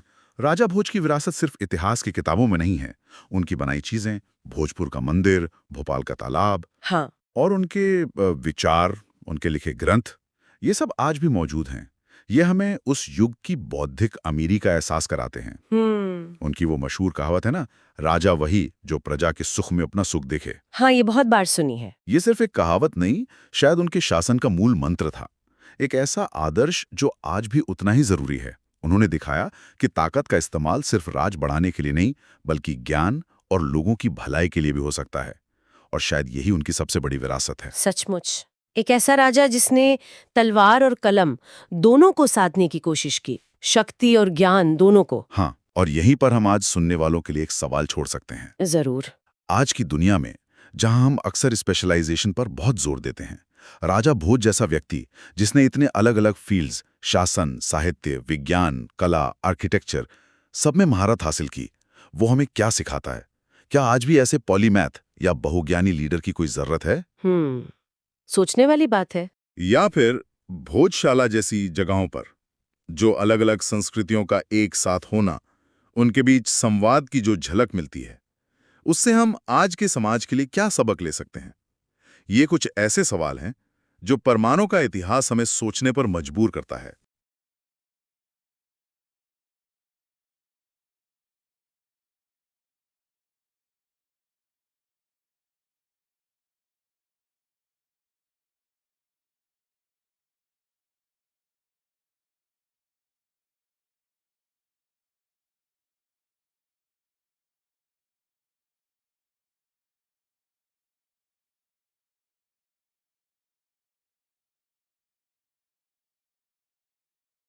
नमस्कार और स्वागत है आज की इस खास चर्चा में। देखिए, जब भी हम गुजरात की बात करते हैं तो दिमाग में क्या आता है? अक्सर वही, मतलब व्यापार, बड़े बड़े बंदरगाह, समुद्री रास्ते से दूर दूर तक फैला व्यापार। हाँ, ये बात तो है। ये छवि काफी मजबूत है गुजरात की। बिल्कुल, लेकिन गुजरात का इतिहास सिर्फ यहीं तक तो सीमित नहीं है ना। मतलब इससे कहीं ज्यादा गहरा और शानदार रहा है। एक ऐसा दौर भी था जब एक बहुत ही शक्तिशाली राजवंश ने पश्चिमी भारत को उसका कह सकते हैं स्वर्ण युग दिया। बिल्कुल सही कहा आपने। और आज हम उसी राजवंश की बात करने वाले हैं, सोलंकी राजवंश। इतिहास में इन्हें चालुक्य वंश की एक शाखा के तौर पर भी जाना जाता है। हाँ, सोलंकी या चालुक्य। जी, इस वंश ने गुजरात की धरती पर, आप सोचिए, लगभग 3 सदियों तक शासन किया और एक ऐसी विरासत छोड़ी उन्होंने जिसकी गूंज आज भी सुनाई देती है। खासकर उनकी जो अद्भुत कला है, स्थापत्य कला है, उसमें। तो आज हमारी ये गहरी पड़ताल, ये चर्चा इसी सोलंकी राजवंश पर रहेगी, हाँ है ना? हाँ जी। हम कोशिश करेंगे कि उनकी शुरुआत कहाँ से हुई, मतलब उनकी जड़ें क्या थीं, हाँ, उत्पत्ति से शुरू करेंगे। फिर उनके जो मुख्य राजा हुए, उनके समय में क्या खास घटनाएं हुईं, उनकी उपलब्धियां क्या रहीं, खास तौर पर कला, स्थापत्य, ज्ञान के क्षेत्र में उनका क्या योगदान था, ये सब समझेंगे। और ये भी समझने की कोशिश करेंगे कि आखिर क्यों उनके दौर को गुजरात का स्वर्ण युग कहा जाता है, क्या वजहें थी। बिल्कुल। तो चलिए खोलते हैं इतिहास के इस दिलचस्प पन्ने को। तो शुरुआत करते हैं सोलंकी वंश की जड़ों से, उनकी उत्पत्ति से। इनका जो संबंध है वो राजपूतों के उन बहुत प्रसिद्ध अग्निकुल वंशों से माना जाता है। अग्निकुल, हाँ, ये नाम सुनते ही वो माउंट आबू वाले यज्ञ की कहानी याद आ जाती है। ये वही है ना, 4 वीर वंश? हाँ बिल्कुल, मान्यता तो यही है। जो कथाएं हैं उनके अनुसार माना जाता है कि जब धरती पर आसुरी शक्तियां बहुत बढ़ गईं, तब गुरु वशिष्ठ ने राक्षसों को खत्म करने के लिए माउंट आबू पर्वत पर एक बहुत बड़ा यज्ञ किया था।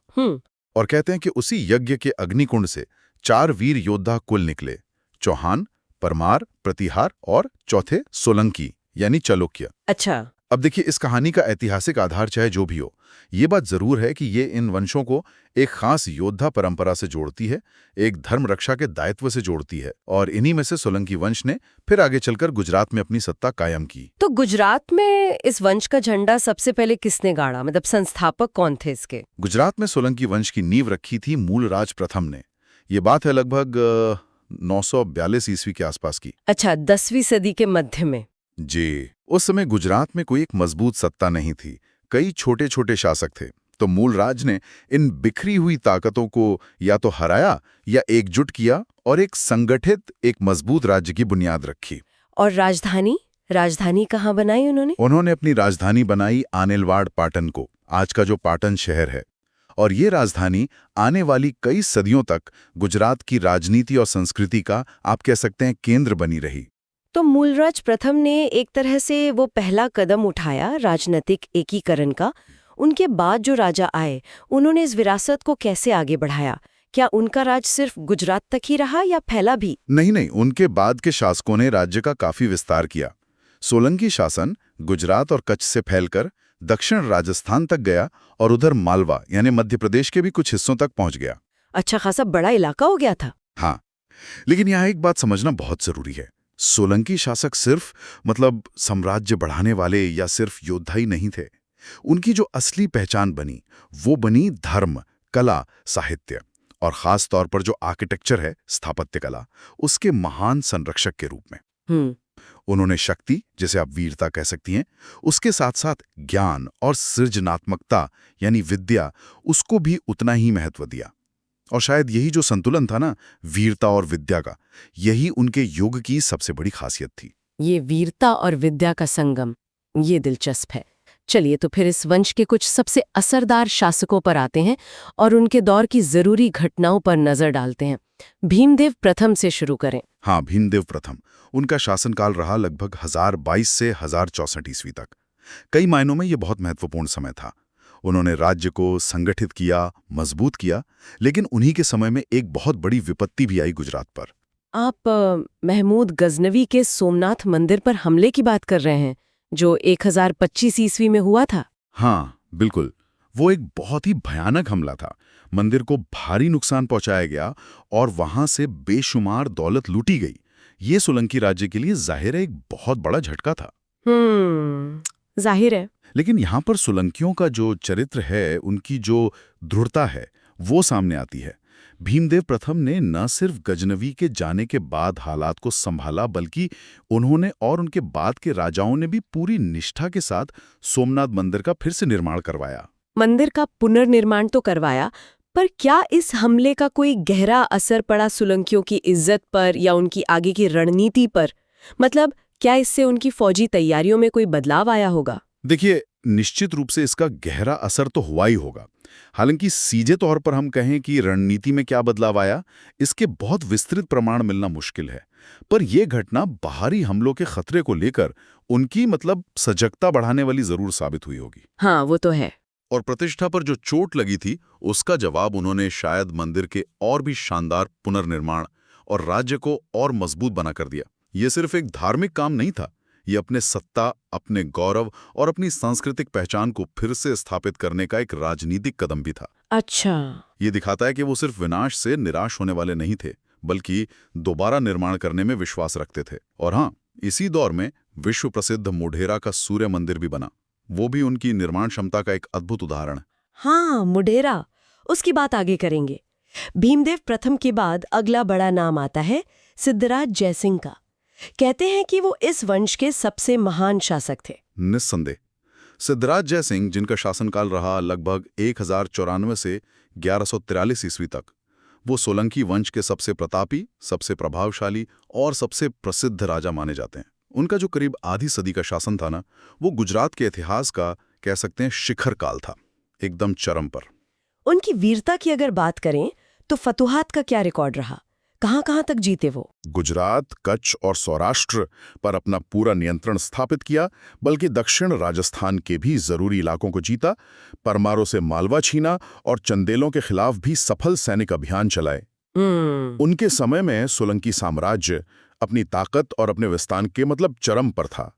उन्हें अवंतीनाथ यानी मालवा के स्वामी और बर्बरक जिष्णु यानी बर्बरक नाम की एक जनजाति को हराने वाले ऐसी उपाधियां भी मिली थीं। लेकिन जैसा आपने पहले कहा था, सिर्फ जीत ही सब कुछ नहीं होती। उनके शासन की वो विद्या वाली बात, मतलब सांस्कृतिक और प्रशासनिक खासियतें क्या थीं जिनकी वजह से उन्हें सिद्धराज महान कहा गया? बिल्कुल सही पॉइंट।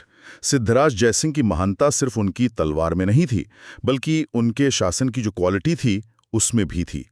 उनका जो लंबा शासनकाल था वो एक अभूतपूर्व शांति, खुशहाली और सांस्कृतिक तरक्की का दौर था। अच्छा। उन्होंने एक बहुत कुशल शासन स्थापित किया, व्यापार और खेती को बढ़ावा दिया, जिससे राज्य काफी अमीर हो गया।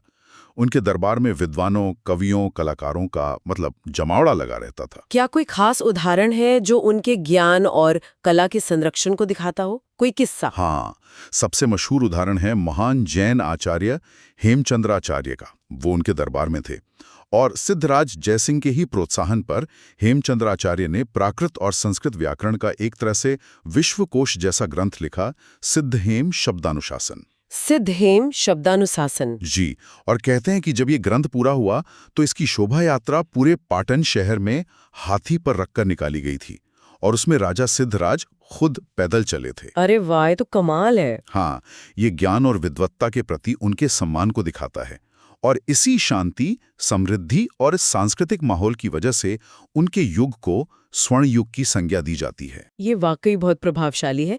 लेकिन एक सवाल मन में आता है, इतना बड़ा साम्राज्य, इतनी विस्तारवादी नीतियां, क्या इसके कुछ नेगेटिव पहलू भी रहे होंगे, जैसे संसाधनों पर दबाव या अंदरूनी मैनेजमेंट की चुनौतियां?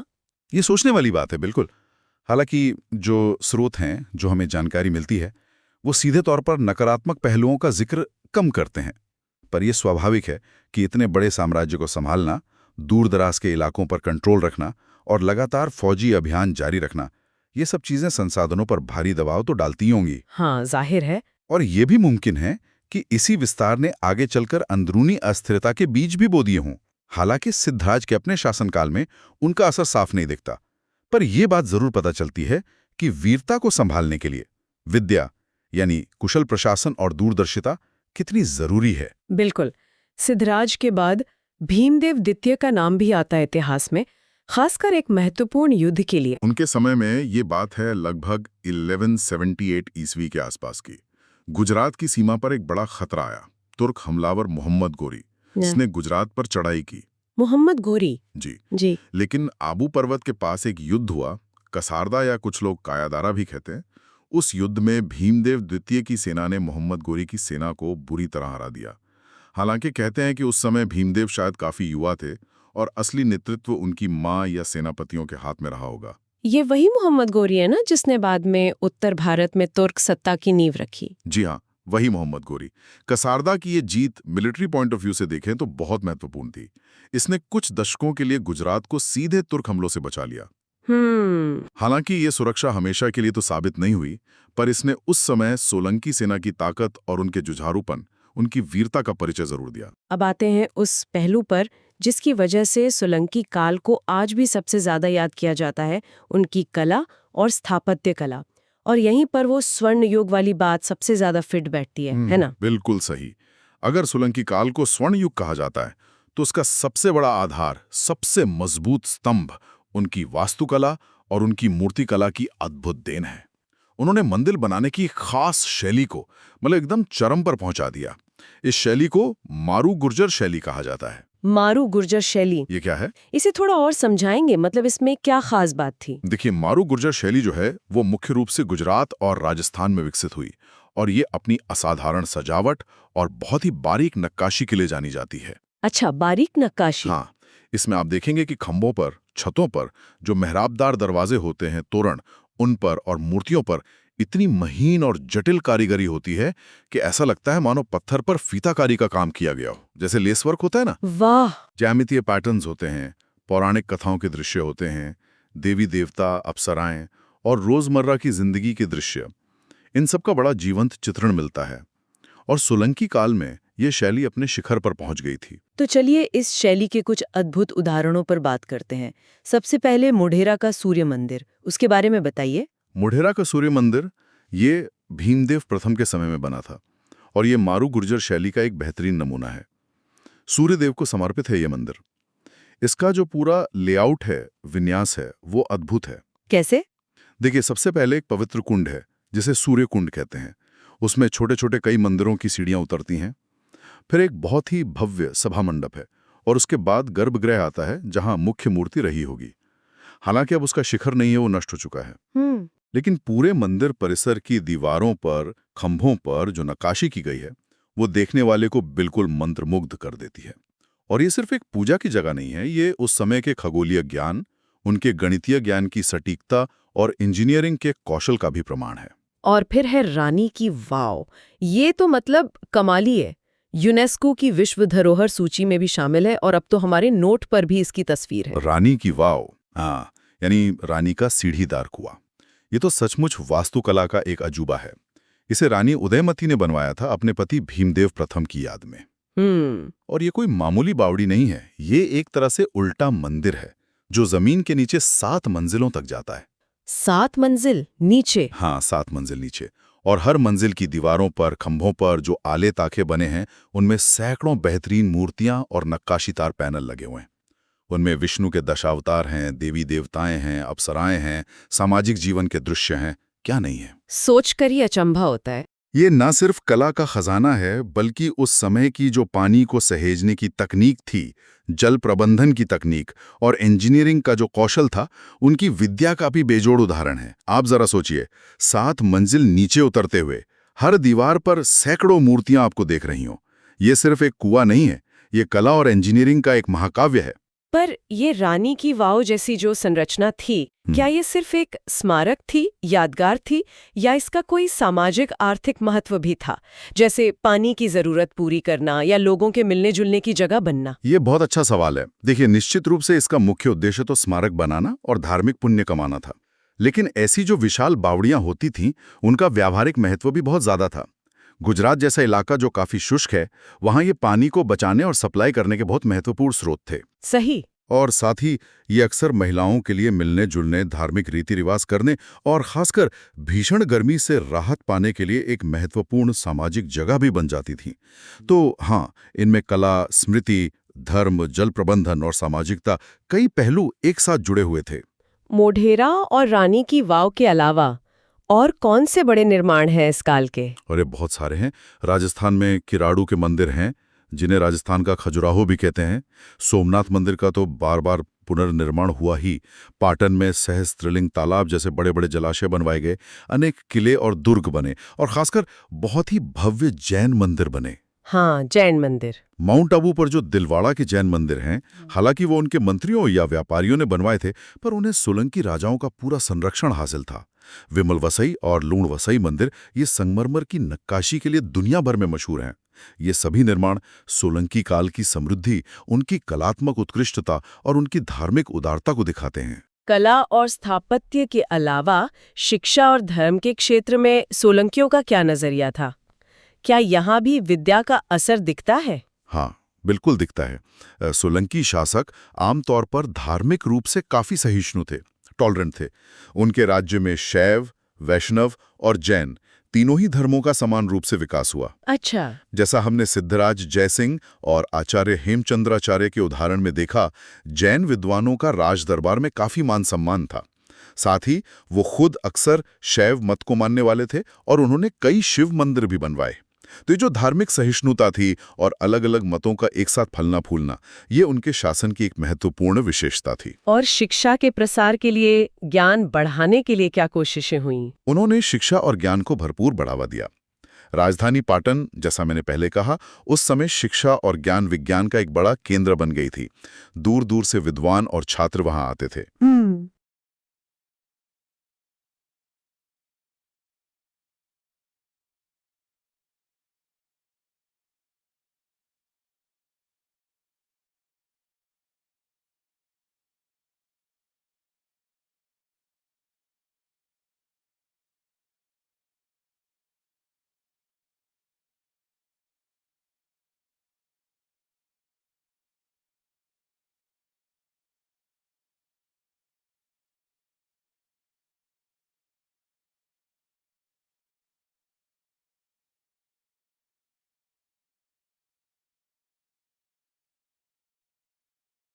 राज्य भर में कई विद्यालय, पुस्तकालय और मठ स्थापित किए गए थे। शास्त्रार्थ होते थे, ज्ञान की चर्चाओं को बढ़ावा दिया जाता था।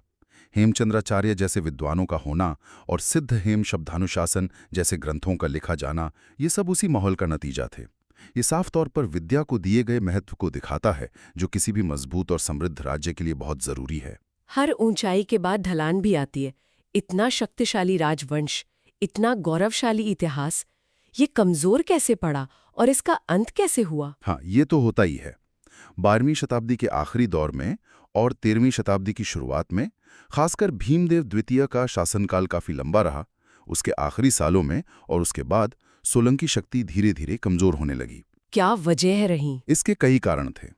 संभवतः लगातार जो युद्ध हो रहे थे, उनसे राज्य के संसाधन खत्म हो रहे थे। अंदरूनी कलह शुरू हो गई, गद्दी के लिए संघर्ष होने लगे। जो सामंत थे वो ज्यादा शक्तिशाली होने लगे और पड़ोसी राज्यों का दबाव भी बढ़ रहा था। क्या ऐसा हो सकता है कि सिद्धराज के समय जो इतना ज्यादा विस्तार हुआ था, वो ही बाद में अस्थिरता का कारण बन गया, संभालना मुश्किल हो गया? ये बिल्कुल मुमकिन है। इतने बड़े साम्राज्य को कुशलता से चलाना हमेशा ही एक चुनौती होती है। जैसे ही केंद्रीय सत्ता थोड़ी कमजोर पड़ती है, तो दूर के प्रांत या शक्तिशाली सामंत आजाद होने की कोशिश करते हैं। ये स्वाभाविक है। सोलंकियों के बाद उनके ही एक प्रमुख सामंत वंश वाघेलाओं ने गुजरात की सत्ता संभाली। अच्छा, वाघेला वंश। तो उन्होंने सोलंकी विरासत को आगे बढ़ाया। वाघेलाओं ने कुछ समय तक शासन किया और उन्होंने कला संरक्षण की जो परंपरा थी, उसको भी कुछ हद तक जारी रखा। लेकिन वो सोलंकियों जैसी शक्ति और वैसी प्रतिष्ठा दोबारा हासिल नहीं कर पाए। और फिर आखिरकार 1297 ईस्वी में दिल्ली सल्तनत के सुल्तान अलाउद्दीन खिलजी की सेनाओं ने गुजरात पर हमला किया। अंतिम वाघेला शासक थे कर्णदेव। उन्हें हराकर गुजरात को दिल्ली सल्तनत में मिला लिया गया और इसी के साथ गुजरात के स्वतंत्र हिंदू राज्य और सोलंकी वाघेला शासन का अंत हो गया। सबसे बड़ी देन क्या रही, क्या कहेंगे आप? देखिए, सोलंकी वंश की देन कई स्तरों पर है। उन्होंने गुजरात को एक राजनीतिक स्थिरता दी, एक खास पहचान दी। उन्होंने अभूतपूर्व आर्थिक समृद्धि का रास्ता खोला। लेकिन मुझे लगता है उनकी जो सबसे स्थायी देन है, वो है उनकी कला, उनका आर्किटेक्चर और ज्ञान को दिया गया संरक्षण। हाँ, वो तो है। उन्होंने भारतीय संस्कृति और वास्तुकला को मोढेरा सूर्य मंदिर, रानी की वाव और दिलवाड़ा जैसे अनमोल रत्न दिए हैं। ये उनकी सबसे बड़ी विरासत है। अगर उनकी मुख्य विशेषताओं को कुछ शब्दों में कहना हो तो क्या होंगी? अग्निकुल राजपूत वंश, राजधानी आनिलवाड़ पाटन, मारू गुर्जर स्थापत्य कला का स्वर्णयुग, शिक्षा, साहित्य और ज्ञान विज्ञान का अभूतपूर्व विकास, धार्मिक सहिष्णुता और लंबे समय तक बाहरी हमलों का सफल प्रतिरोध। हाँ, ये सोलंकी युग की मुख्य पहचान है। और आज भी मोढेरा का सूर्य मंदिर हो या रानी की वाव, ये संरचनाएं हमें चुपचाप खड़ी उन सोलंकी शासकों की दूरदर्शिता, उनकी कलात्मक प्रतिभा, उनके इंजीनियरिंग कौशल और उनके गौरवशाली इतिहास की कहानी सुना रही हैं। निश्चित रूप से ये सिर्फ पत्थर की इमारतें नहीं हैं, ये उस स्वर्ण युग के जीवंत गवाह हैं। ये हमें याद दिलाते हैं कि भारत का अतीत कितना वैभवशाली, कितना कलात्मक और कितना ज्ञान से भरा रहा है। एक ऐसा समय जहां वीरता और विद्या साथ साथ चलते थे। तो आज की इस गहरी पड़ताल में हमने गुजरात के इतिहास के एक बेहद महत्वपूर्ण और वाकई प्रेरक अध्याय सोलंकी राजवंश के युग को समझने की कोशिश की। और अंत में बस एक विचार जो शायद सोचने पर मजबूर करता है। सोलंकी राजवंश की कहानी हमें शायद यही सिखाती है कि किसी भी सत्ता या सभ्यता की महानता और उसका टिकाऊपन सिर्फ फौजी ताकत यानी वीरता पर निर्भर नहीं करता। उसका असली आधार ज्ञान, कला, संस्कृति और विवेक यानी विद्या में होता है। जब इन दोनों का सही संतुलन बनता है, तभी एक स्थायी और प्रभावशाली विरासत का निर्माण होता है। और जब ये संतुलन बिगड़ता है, तो पतन मतलब गिरावट निश्चित हो जाती है। शायद यही सोलंकी युग का सबसे बड़ा और सबसे कालातीत सबक है।